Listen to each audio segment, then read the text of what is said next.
लालू यादव का ये कहना कि इस बार 15 अगस्त का झंडा नरेंद्र मोदी नहीं फहराए और अगस्त के महीने पर ही क्यों वो फोकस किए। कहने को वो सितंबर भी कर सकते थे, 6 महीने का कर सकते थे, अगर बयान नहीं देना होता सिर्फ कह सकते थे कि साल भर भी सरकार नहीं चलेगी। सरकार गिरने पर चूंकि हम चर्चा कर रहे हैं तो ये दो बड़ा प्रमुख मुद्दे आपने बता दिया कि 9वीं अनुसूची में शामिल कराना और दूसरा बिहार का स्पेशल पैकेज। अब देखिए बिहार में भी 4 एयरपोर्ट नीतीश कुमार बनवाना चाह रहे हैं। नीतीश का जो प्रेशर पॉलिटिक्स है वो हमको देखने को मिलेगा 22 जुलाई से लेकर 12 अगस्त के बीच, और इसके लिए पूरा तैयारी चल रहा है, पूरा तैयारी इसके लिए चल रहा है। बिहार के स्पेशल स्टेटस की मांग, बिहार को मिले विशेष राज्य का दर्जा, इसके लिए नीतीश कुमार एकदम पूरा प्रयासरत है, इस एजेंडा को पास कराएंगे। एक और बता देते, एक और है कि जो आरक्षण दिया गया है जातीय सर्वे के बाद उसे 9वीं अनुसूची में डलवाने, बिल्कुल बिल्कुल उसको 9th schedule of the constitution में डलवाना पड़ेगा। देखिए ये अगर नीतीश कुमार करा देंगे ना तो फिर नीतीश कुमार के जो पुत्र हैं निशांत कुमार, बार बार इसकी चर्चा होते रहती है कि वो लॉन्च होने वाले हैं, बिहार की राजनीति में एंट्री मारने वाले हैं, उनका करियर कम से कम नीतीश कुमार सेट कर देगा। अगर आरक्षण को सही मायने में 9th शेड्यूल में डाल दिया गया और इसे कानून का रूप दे दिया गया, तब निशांत के लिए बिहार का जो बैकवर्ड और एक्सट्रीमली बैकवर्ड वोटर्स है वो फिक्स कर देंगे नीतीश कुमार अपनी पार्टी के लिए। जदयू को अगले 20 साल के लिए संजीवनी दे देंगे नीतीश। नमस्कार, आप देख रहे हैं द बिहार टॉप, मैं हूं आदेश। परसों यानी कि 5 जुलाई को राजद का स्थापना दिवस मनाया गया। राजद सुप्रीमो लालू यादव भी मौजूद रहे और उन्होंने एक बड़ा सियासी बयान दिया कि अगस्त में केंद्र की मौजूदा सरकार गिर जाएगी, नरेंद्र मोदी प्रधानमंत्री नहीं रहेंगे और संभावनाएं हैं कि 15 अगस्त को कोई दूसरा प्रधानमंत्री लाल किले पर झंडा फहराए। अब देखिए, इसे लालू यादव का राजनीतिक बयान के रूप में लिया जा रहा है, जो कि हर एक ऑपोजिशन का लीडर ये बयान देता है, लेकिन जो लालू यादव को समझते हैं, जो बिहार की राजनीति को समझते हैं, उनका यही मानना है कि इसमें कुछ सच्चाई हो सकती है। अब कैसे सच्चाई हो सकती है, इस पर हम बात करेंगे, चर्चा करेंगे, संभावनाओं को तलाशेंगे और जो सूत्रों के हवाले से खबर मिल रही है उस पर बात करेंगे। हमारे सहयोगी हैं उदित। महज सियासी बयान है या फिर एक रणनीति का पहले से इंडिकेशन लालू यादव के द्वारा किया गया है? देखिए, लोकसभा चुनाव के बाद मुझे लग रहा है आदित्य जी की लालू यादव का पहला औपचारिक बयान सामने आया है और आपने बहुत सटीक बात कह दिया कि जो लोग लालू यादव को जानते समझते हैं, बहुत मंझे हुए राजनीतिक प्लेयर हैं लालू प्रसाद यादव। हल्कान में कोई बयान नहीं देते हैं, जल्दबाजी में कोई बयान नहीं देते हैं, अगर झूठ भी बोलना है तो बहुत साध कर बोलते हैं। ऐसी स्थिति में लालू यादव का ये कहना कि इस बार 15 अगस्त का झंडा नरेंद्र मोदी नहीं फहराएंगे और अगस्त के महीने पर ही क्यों वो फोकस किए। कहने को वो सितंबर भी कर सकते थे, 6 महीने का कर सकते थे, अगर बयान नहीं देना होता सिर्फ कह सकते थे कि साल भर भी सरकार नहीं चलेगी, लेकिन अगस्त के माह पर ही लालू प्रसाद यादव का फोकस है। बड़ा शॉर्ट टाइम है। शॉर्ट टाइम क्या, अब तो अगला महीना ही है। जबकि ऐसे राजनीतिक दल नहीं बोलते हैं, वो बोलते हैं अगले साल, इस समय, उस समय तक डालने के लिए। हाँ, कि ये सरकार अपना टर्म कंटिन्यू नहीं करेगी, साल भर में सरकार गिर जाएगा, 6 महीना में गिर जाएगा, लेकिन अगस्त के माह पर चर्चा की। इसके बाद अब देखिए, इस बात को बड़ा गंभीरता से बीजेपी भी ले रही है। बीजेपी भी इस बयान को हल्के में नहीं ले रही है। बीजेपी के समर्थक हल्के में ले सकते हैं क्योंकि लालू यादव थोड़ा सा मस्खरे नेता भी माने जाते हैं, कुछ कुछ बोल देते हैं। देखिए 22 जुलाई से लोकसभा का बजट सत्र शुरू होने जा रहा है जो कि 12 अगस्त तक चलेगा। अच्छा, 20 दिनों का ये सत्र है और बजट सत्र नई सरकार का ये पहला बजट सत्र है। इसमें बिहार को क्या मिलेगा, क्योंकि आपको याद होगा आदेश जी कि पिछले महीने 29 तारीख को, 29 जून को जो दिल्ली में जनता दल यूनाइटेड की जो राष्ट्र कार्यकारिणी की बैठक हुई, उसमें कई एजेंडों को पास किया गया है पार्टी की तरफ से, जिसमें सबसे पहला है बिहार के स्पेशल स्टेटस की मांग, बिहार को मिले विशेष राज्य का दर्जा, इसके लिए नीतीश कुमार एकदम पूरा प्रयासरत है, इस एजेंडा को पास कराया गया। एक और बता देते हैं, एक और है कि जो आरक्षण दिया गया है जातीय सर्वे के बाद उसे 9वीं अनुसूची में डलवाने, बिल्कुल बिल्कुल उसको 9th schedule of the constitution में डलवाना पड़ेगा। एक और है, झारखंड में भी इनको भागीदारी चाहिए, विधानसभा चुनाव होने वाला है, लेकिन वो मुद्दा के तहत सरकार नहीं गिरेगा। सरकार गिरने पर चूंकि हम चर्चा कर रहे हैं तो ये दो बड़ा प्रमुख मुद्दे आपने बता दिया कि 9वीं अनुसूची में शामिल कराना और दूसरा बिहार का स्पेशल पैकेज। अब देखिए बिहार में भी 4 एयरपोर्ट नीतीश कुमार बनवाना चाह रहे हैं। 4 एयरपोर्ट कहाँ? पहले तो पूर्णिया ही है, अब उसके लिए लेटर भी दे दिए हैं। रक्सौल का भी चर्चा है। चर्चा तो खैर कई जगह का है, लेकिन 4 एयरपोर्ट के बारे में है कि नीतीश कुमार चाहते हैं कि कम से कम बिहार को 4 एयरपोर्ट मिले अगले साल 2 साल के अंदर। इसके अलावा मेट्रो का काम बड़ी तेजी से चल रहा है, और मेट्रो के लिए बार बार खबर आता है कि बजट कम हो गया, इससे काम स्टे किया हुआ, इस तरह की खबरें आते रहती हैं। इसके अलावा पटना शहर को ग्रेटर पटना बनाना है, जो अभी एक्सपेंशन चल रहा है लेकिन रफ्तार बहुत धीरे है, उसके लिए भी पैसा चाहिए। तो ये सब तभी पूरा होगा आदेश जी जब बिहार को स्पेशल स्टेटस मिल जाएगा। उसके अलावा जीएसटी का मामला भी फंसा होगा, क्योंकि अगर स्पेशल स्टेटस मिल जाएगा तो कई तरह का टैक्स रिलैक्सेशन बिहार को मिल जाएगा। जो सेंट्रल गवर्नमेंट का प्रोजेक्ट होगा उसमें 90% पैसा जो है वो सेंटर दे देगा, 10% ही बिहार गवर्नमेंट को लगाना होगा, और उस 10% के लिए भी सेंट्रल गवर्नमेंट जो है वो लोन प्रोवाइड करेगा, interest free Bihar government subsidy भी दे सकता है, सब्सिडी भी दे सकता है। तो बिहार को भी जरूरत है विशेषाधिकार के दर्जा का, और नीतीश कुमार इस बार अड़े हुए हैं, और इस बात का आभास लालू यादव को है। दूसरा मुद्दा देखिए आप, पिछले 1.5-2 साल के अगर हम बिहार की राजनीति पर नजर डालें तो सिवाय जातिगत जनगणना, जातीय गोलबंदी और आरक्षण के अलावा किसी बात पर चर्चा हुई है क्या?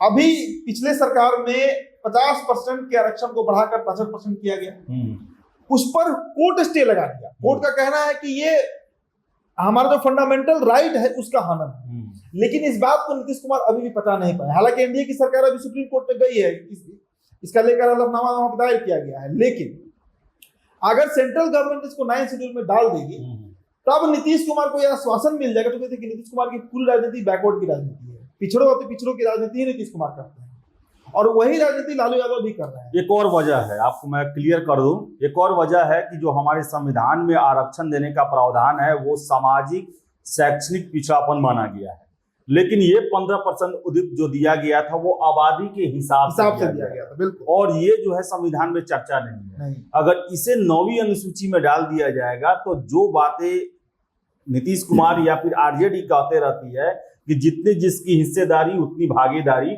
उसको बल मिल जाएगा, वो कानूनी हो जाएगा ना, वो कानून का रूप ले लेगा, कानून का रूप ले लेगा, वो कानून का रूप ले लेगा। यही नीतीश कुमार चाहते हैं, और यही नीतीश कुमार चाहते हैं। देखिए, ये अगर नीतीश कुमार करा देंगे ना तो फिर नीतीश कुमार के जो पुत्र है निशांत कुमार, बार बार इसकी चर्चा होते रहती है कि वो लॉन्च होने वाले हैं, बिहार की राजनीति में एंट्री मारने वाले हैं, उनका करियर कम से कम नीतीश कुमार सेट करके जाएंगे। क्योंकि अगर आरक्षण को सही मायने में 9 शेड्यूल पर डाल दिया गया और इसे कानून का रूप दे दिया गया, तब निशांत के लिए बिहार का जो बैकवर्ड और एक्सट्रीमली बैकवर्ड वोटर्स है वो फिक्स कर देंगे नीतीश कुमार अपनी पार्टी के लिए। जदयू को अगले 20 साल के लिए संजीवनी दे देंगे नीतीश कुमार। तो ये अगर पूरा नहीं होता है तो तब क्या होगा, उसी बात पर केंद्रित होकर लालू यादव ने इस बयान को दिया है। देखिए, इस बात से तो इनकार अभी नहीं करिएगा ना कि लालू और नीतीश की बातचीत नहीं हो सकती है। एकदम हो सकता है बातचीत उन लोगों में, हर बार होता है।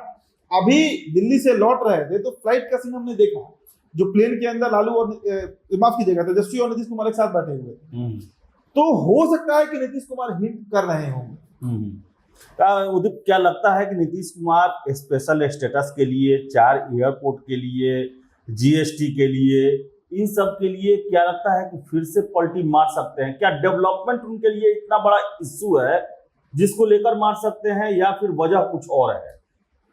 देखिए, अगर लालू यादव के बारे में पूछा जाए कि लालू यादव के पूरे राजनीतिक जीवन का, क्योंकि अगर लालू यादव के साथ जाते हैं तो ये तो इस तरह भी पूरा नहीं होगा। बता रहे हैं, अगर लालू यादव के पूरे राजनीतिक करियर की, इनके पूरे राजनीतिक यात्रा की सबसे बड़ी उपलब्धि पूछिएगा तो समाजवाद है, सामाजिक न्याय के पुरोधा माने जाते हैं। ठीक उसी तरीके से नीतीश कुमार के अगर पूरे राजनीति पे हम नजर डालें तो उनको एक नाम दिया गया जिस पर आज भी वर्डिंग है, वो है विकास पुरुष का नाम।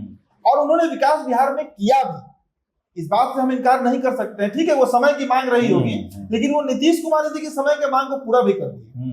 शायद लालू रहते तो वो नहीं कर पाते।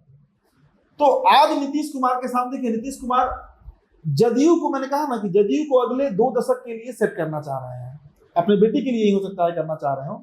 इसलिए अगर बिहार को विशेष राज्य का दर्जा दिलवा देंगे तो इतिहास में नीतीश कुमार का नाम चला जाएगा, और इससे अच्छा मौका नीतीश कुमार को मिलने वाला भी नहीं। मतलब आज बीजेपी जिस चौराहे पर खड़ी है वहां पर एक ही रास्ता है, वो है नीतीश कुमार। इतना हड़बड़ी क्यों? हो सकता है कि इन सब बड़े मुद्दों में ऐसा नहीं है केंद्र सरकार आज चाहे आज उनको स्पेशल स्टेटस दे दे, क्योंकि उसके लिए आयोग जो बैठा था 2013 में ही मना कर दिया कि अब नहीं दिया जा सकता है। ये सब कानूनी प्रक्रिया है, एक प्रशासनिक प्रक्रिया है, लंबा समय लगेगा, लेकिन अगस्त तक की डेडलाइन क्यों? क्या इरादा है छोड़ देने का? नीतीश चाहते हैं कि केंद्र जो है, वो केंद्र की जो सरकार है वो कम से कम प्रयास तो करे। एक बार इस पर अगर प्रयास किया जाएगा तो कम से कम नीतीश कुमार क्रेडिट तो ले लेंगे कि आश्वासन से मान जाएंगे।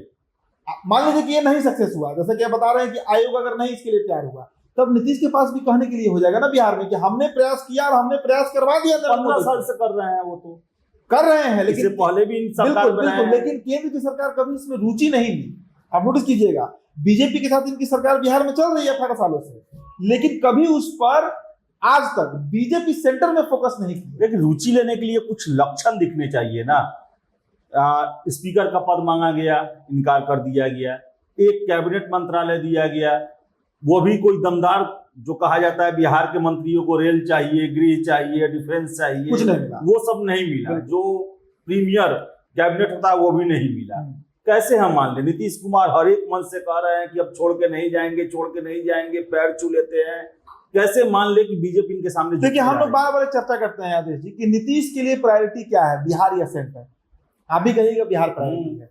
बिहार में विधानसभा भंग कराकर बिहार को इलेक्शन में ले जाए, चुनाव की तरफ नीतीश कुमार आगे लेकर जाना चाह रहे हैं, और उसके लिए एक बड़ा वोट बैंक वो खुद का तैयार करना चाह रहे हैं। मैंने अभी से सप्ताह भर पहले एक वीडियो किया था, एक खबर किया था मैंने, जिसमें मैंने बताया था कि नीतीश की पार्टी जो है वो चाह रही है कि 2010 वाला इतिहास फिर से दोहराया जाए, इतना बड़ा संख्या खुद ले आया जाए कि उसके बाद या तो पूर्ण बहुमत ही मिल जाए पार्टी को। उस तरह बीजेपी का समर्थन मिलेगा उनको? मतलब किस कंडीशन में? जिस 2010 में जिस तरह बीजेपी ने जदयू को समर्थन किया था, यहाँ तो चर्चा चल रही है नीतीश कुमार को बदलने की। लेकिन आदेश जी, एक बात ये भी मानना होगा कि 2010 में नीतीश कुमार का अपना कद इतना बड़ा हो गया था कि उस समय बीजेपी इनके सहारे 92 सीट जीती थी। आज तो उल्टा कहा जा रहा है। उसी चीज को सही करने के लिए अब नीतीश कुमार दिखाना चाह रहे हैं कि देखिए, लोकसभा चुनाव में तो एक क्लियर हो गया ना कि जदयू को 18%, माफ कीजिएगा 18.5%, 18% वोट उनको मिला है। उनका वोट 23%, 24% माना जाता था, तो 6% वोट उनका कम हो गया है। उसी 6% को या उससे बढ़ाकर 10% वोट, अगर 25% के ऊपर जदयू का वोट शेयर हो जाए बिहार में अकेले, तो जदयू आराम से 100 सीट क्रॉस कर सकती है। लेकिन उसके लिए नीतीश कुमार को दिखाना पड़ेगा कि हम लगे हुए हैं बिहार को स्पेशल पैकेज दिलवाने में, हम लगे हुए हैं आरक्षण के दायरे को कानूनी रूप देने में, और ये तब तक नहीं होगा जब तक बीजेपी नहीं चाहेगी। और बीजेपी पर अब नीतीश कुमार का प्रेशर है। इसी बात को भांपते हुए लालू यादव ने यह बयान दिया कि अगस्त के महीने में जो ये सरकार है वो गिर जाएगी। देखिए, बीजेपी करेगी क्या नहीं करेगी ये नहीं जानता है कोई। आप बहुत सही बात बोल रहे हैं कि जब स्पीकर का मामला ले लीजिए, कैबिनेट में जगह का मामला ले लीजिए, बड़ा मंत्रालय का मामला ले लीजिए, सब जगह जदयू बैकफुट पर दिखी है। लेकिन नीतीश कुमार, मैंने कहा ना कि सेंटर से उनको बहुत मतलब रहता भी नहीं है। उनका प्राइमरी फेसिया फोकस जो है ना वो बिहार है। तो अगर बिहार को ये सब मामले में, देखिए, विशेष लाभ का दर्जा मिले नहीं मिले, अगर नरेंद्र मोदी एक बार बोल भी देंगे ना कि हम दिलवा देंगे या हम करवा देंगे संसद में, उसी दिन नीतीश कुमार की जीत हो जाएगी कि नीतीश कुमार ने नरेंद्र मोदी से कहलवा दिया। और दूसरा जो कारण है आरक्षण का मुद्दा, इसके लिए तो कोई मना नहीं करेगा, अगर सेंटर चाहे तो ये कर सकता है, उसका राइट है, उसका डिस्क्रिशनरी पावर है सेंट्रल गवर्नमेंट को, अगर बहुमत है तो, कि वो इस कानून को ला सकता है, 9 शेड्यूल में आरक्षण को, रिजर्वेशन को डलवा सकता है।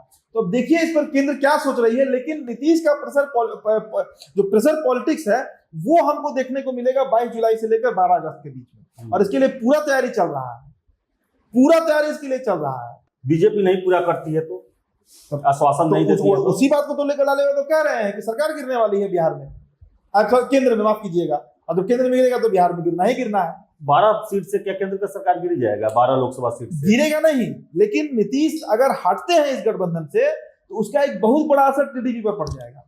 तेलुगु देशम पार्टी जो है ना, उस पर भी इसका बहुत बड़ा इंपैक्ट पड़ेगा। हो सकता है कि वो भी अपना टाइम खींचने लगे, क्योंकि वहां पर भी जो गवर्नमेंट है, उस गवर्नमेंट का भी कोर एजेंडा वही है जो बिहार में नीतीश कुमार का है। रिजर्वेशन वाले मुद्दा पर आप देख लीजिए, कई मामलों में उनका मतलब आइडियोलॉजिकल स्पेशल स्टेटस के लिए वहां भी है, वहां भी चल रहा है। तो आइडियोलॉजिकली बहुत नियर बाई है, बहुत क्लोज है चंद्रबाबू नायडू और नीतीश कुमार। उदित एक कंडीशन सोचते हैं बिल्कुल कि अगर दोनों स्टेट को चाहिए स्पेशल स्टेटस, डेवलपमेंट के लिए चाहिए, इतना देने के बावजूद भी बिहार को लेकर बीजेपी श्योर नहीं है कि नीतीश रहेंगे या नहीं रहेंगे, तो क्या ऐसा तो नहीं हो सकता है कि ये ऐसे में केंद्र सरकार ये फैसला करे कि नीतीश की बलि दे दिया जाए, क्योंकि पर देने के बावजूद हो भी सकता है, बिल्कुल। ये धोखा दे सकते हैं, और जो देना है सो आंध्रा को ही सिर्फ दे दिया जाए हाँ, ये एक बहुत अच्छा, और उनको अपने तरफ ही रखा जाए। बिल्कुल, ये बड़ा अच्छा कंडीशन आपने बताया, क्योंकि चंद्रबाबू नायडू का कम से कम क्रेडिबिलिटी तो इनसे बहुत अच्छा है नीतीश कुमार से। ये तो पक्का है कि चंद्रबाबू नायडू अगर सरकार में है और उनको अगर स्पेशल पैकेज मिल जाए, रिजर्वेशन के मुद्दे पर उनको अगर मतलब केंद्र उनके साथ खड़ा हो जाती है, तो वो भागेंगे नहीं 5 साल तक, ये पक्का नीतीश है। कुमार को ये देने के बाद भी बिल्कुल बिल्कुल, नीतीश कुमार का कोई सर पैर ही नहीं है उनके पॉलिटिक्स का। हो सकता है कि स्पेशल पैकेज भी ले ले, हो सकता है रिजर्वेशन को 9 शेड्यूल में, हालांकि बहुत टफ है, लेकिन हो सकता है कि 9 शेड्यूल में डलवा दे, और उसके बाद 1 ही महीने बाद फिर नीतीश कुमार बोले कि हम चले, हमारा काम हो गया इधर, हम अब चल दिए अपने छोटे बड़े भाई लालू यादव के साथ। ये हो सकता है। तो मेरा अपना जो एस्टिमेशन है, बीजेपी नहीं करने जा रही है। बीजेपी को पता है कि इनके 12 सांसद हैं, और खबर तो ये भी चलता है कि इनके सांसद टूट भी सकते हैं, तो बहुत तरह की संभावना है। जो भी हो, लेकिन लालू यादव का ये बयान है गंभीर, और हवा में लालू यादव ये बात नहीं बोले हैं। नाप तोलकर पूरा कैलकुलेशन करके कि क्यों नीतीश कुमार भागेंगे एनडीए से, क्या लालू यादव की बात चल रही है नीतीश कुमार से, क्या उनके 12 सांसद बीजेपी के साथ छोड़ देंगे, इन सभी कैलकुलेशन को करके तब लालू यादव इस बात को मतलब सार्वजनिक मंच पे, वो भी मीडिया के सामने और आरजेडी के दफ्तर में इस बात को कहेंगे। कहने का मतलब कि अगस्त में फिर कुछ हो सकता है उठापटक। नीतीश कुमार जब तक राजनीति में है, उठापटक चलते ही रहेगा। नीतीश कुमार की यही राजनीति है, उठा और पटक। तो बता दें आपको, हम संभावनाओं पे हमने बात किया, जो खबरें निकल के आ रही है उस पर हमने बात किया। अगस्त में जरूर कुछ होने वाला है। नीतीश कुमार भले ही सरकार गठन होने के समय केंद्र में दबाव ना बनाए हों, लेकिन इनका जो दबाव है वो धीरे धीरे काम करता है, और उसका समय आ चुका है। और जब बीजेपी अगर इसे पूरा करेगी तो नीतीश कुमार हो सकता है कुछ दिन रहे साथ में, अगर पूरा नहीं करेगी तो नीतीश कुमार हमेशा दूसरा दरवाजा खोल के रखते हैं, और वहां पर एंट्री के लिए वहां के भी मेजबान तैयार रहते हैं। तो लालू यादव तैयार हैं। अगस्त में देखिए क्या होता है। फिलहाल इस वीडियो में इतना ही। वीडियो पसंद आए लाइक शेयर करें, हमारे चैनल द बिहार टॉक को सब्सक्राइब जरूर कर ले। धन्यवाद।